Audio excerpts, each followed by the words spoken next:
Chegou a tropa, sonista põe ovelha pra correr. Para com essa conversinha, passa PlayStation Legal. Não sabe brincar, então desce pro play.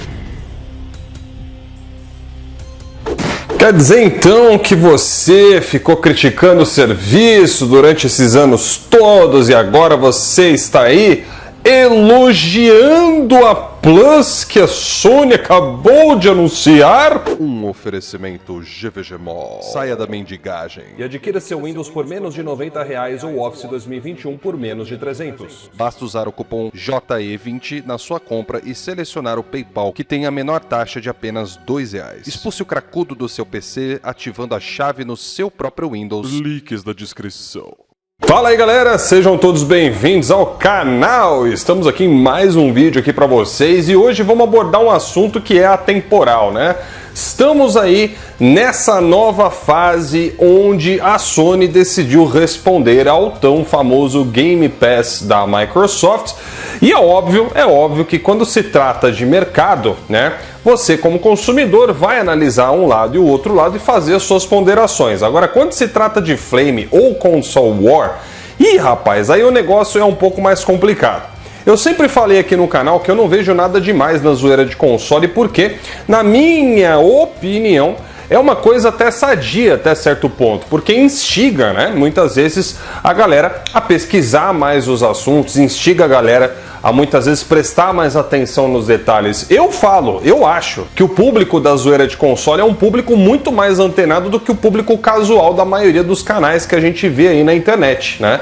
Você vê uma diferença muito gritante entre o cara que tá presente nessa brincadeira, na forma como ele vai atrás das notícias e dos fatos, do cara que só ouve qualquer outro aí na internet falando, dando opinião, sem saber muitas vezes se o cara tá falando certo ou errado. Então existe sim uma coisa muito bacana nessa questão da zoeira. Mas por outro lado existe, como em todo canto, né, em todo lugar do mundo, um ponto fraco também. A famosa criação e invenção de narrativas, né, a famosa técnica do espantalho. Desde que eu criei o canal aqui, eu busco pelo menos sempre evitar esse tipo de coisa, porque eu prezo acima de tudo pela veracidade das informações. Assim como eu também não dou moral quando eu vejo um cara que é fanático do lado do PlayStation a ponto dele agir exatamente como o cara que ele critica que tá do lado do Xbox. Então tem que ter um balanço nas coisas. E o vídeo de hoje a gente vai falar justamente a respeito disso. Vamos aos fatos aqui. Tem muita gente, principalmente do lado do Xbox, que agora afirma que o pessoal do PlayStation estaria sendo hipócrita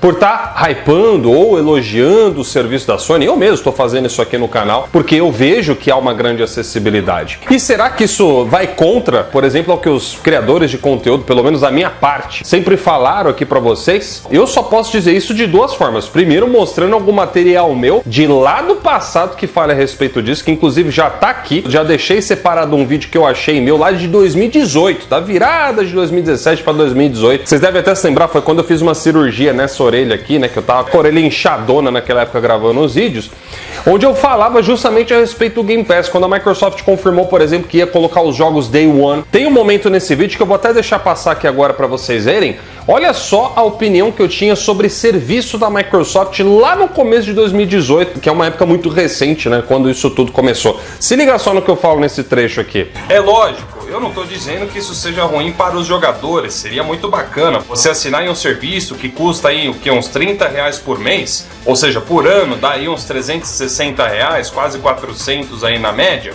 e ter a oportunidade de jogar aí vários títulos que você poderia estar experimentando. O grande problema disso é que a Microsoft está começando a investir apenas em serviços no Xbox. Então você tá vendo que eu nunca critiquei o serviço do Game Pass no sentido de qualidade. Eu sempre falei que era uma coisa extremamente interessante para o usuário, né? Pô, você pagar ali uns 30 e poucos mensais e você ter acesso a tantos jogos. E olha que naquela época o Game Pass tinha bem menos jogo do que tem hoje. Naquela época lá, acho que o Game Pass começou com uns 100 jogos, depois foi aumentando para 200 e agora tá aí em 444 jogos para console. Então vocês estão vendo que a minha opinião sobre a questão de acessibilidade para o usuário é um serviço maravilhoso. A minha crítica ao Game Pass, que inclusive também está num trecho que eu vou mostrar desse vídeo aqui, foi essa aqui que vocês estão vendo. E é sim um motivo de preocupação com relação ao futuro dos jogos da Microsoft. Como eu falei, se você era fã das grandes franquias, a tendência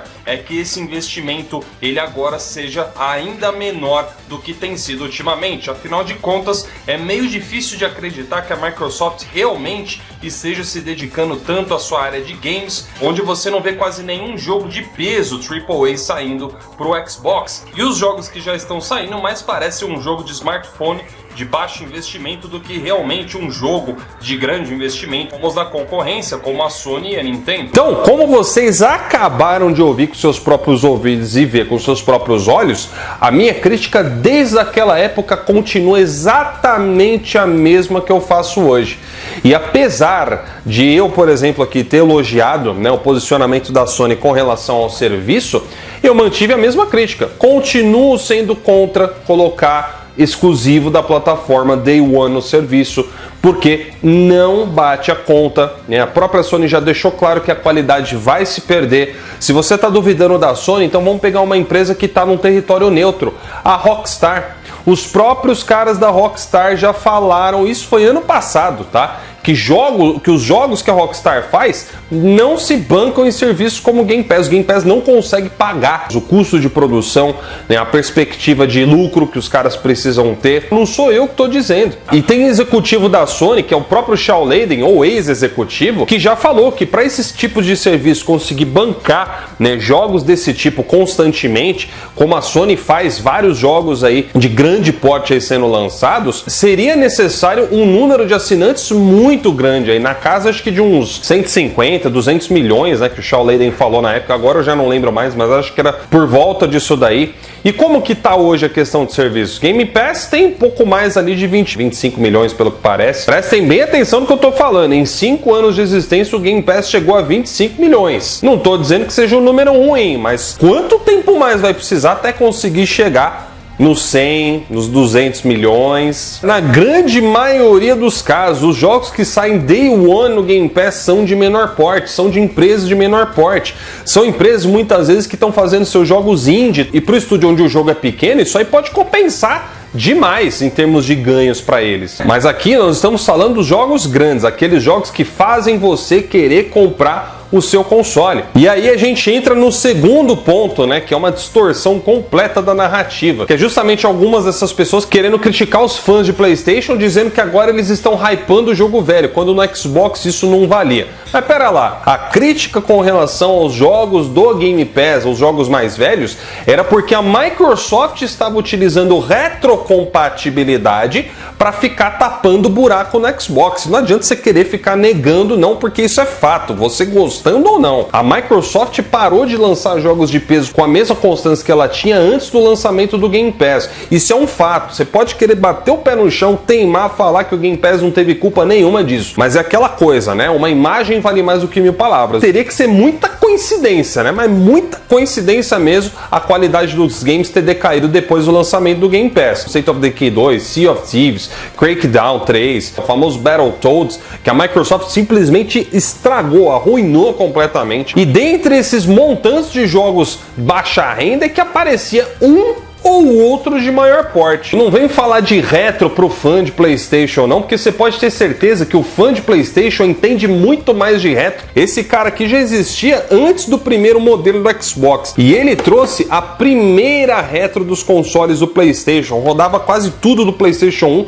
e ainda tinha algumas melhorias gráficas. Não tá satisfeito? Tinha mais modelos também, ó. O Slim, lançado ali da série do PlayStation 2, também rodava tudo do PlayStation 1. E pra matar de vez o argumento, tem esse cara aqui, ó. Esse cara aqui, então, nem se fala, né?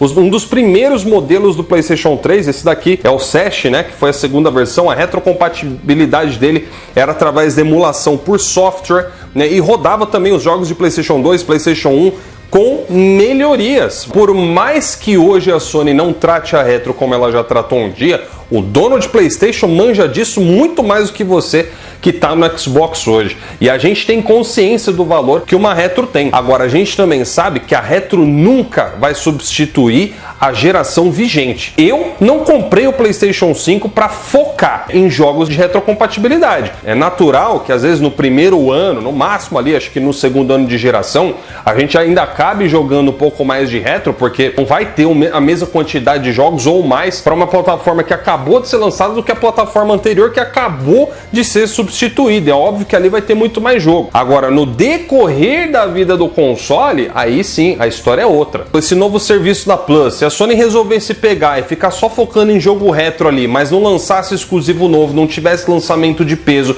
ou ela diminuísse a qualidade para ficar enchendo linguiça no serviço, a crítica que a gente fez ao Game Pass desde o começo continuaria valendo. E eu aqui cobraria a Sony da mesma forma como eu cobrei a Microsoft, como eu fiz a brincadeira, como eu expus aqui nas notícias para vocês no passar de todos esses anos. Então, meu amigo, eu acho que uma coisa eu posso falar de mim mesmo, né? Por mais que você possa ser hater aqui do canal, você nunca vai poder dizer que eu fui contraditório no meu posicionamento. Porque como você acabou de ver, meu vídeo de 2018 fala as mesmas coisas que eu falo ainda hoje em dia aqui para vocês. Eu vou cobrar da Sony a questão da retro emulada do PlayStation 3, porque não teve nenhuma confirmação oficial, que a gente tem um rumor, e rumor da retro do Play 3 a gente já tá ouvindo desde 2018. Então é o que eu falo, eu posso criticar a coisa no Xbox, se eu ver que tá igual no PlayStation ou coisa parecida, eu vou cobrar do mesmo jeito. Então é isso, galera, eu espero que vocês tenham apreciado aqui o vídeo, não se esqueça de deixar o like aí que é muito importante. Vou ficando por aqui e até a próxima. Tchau, tchau.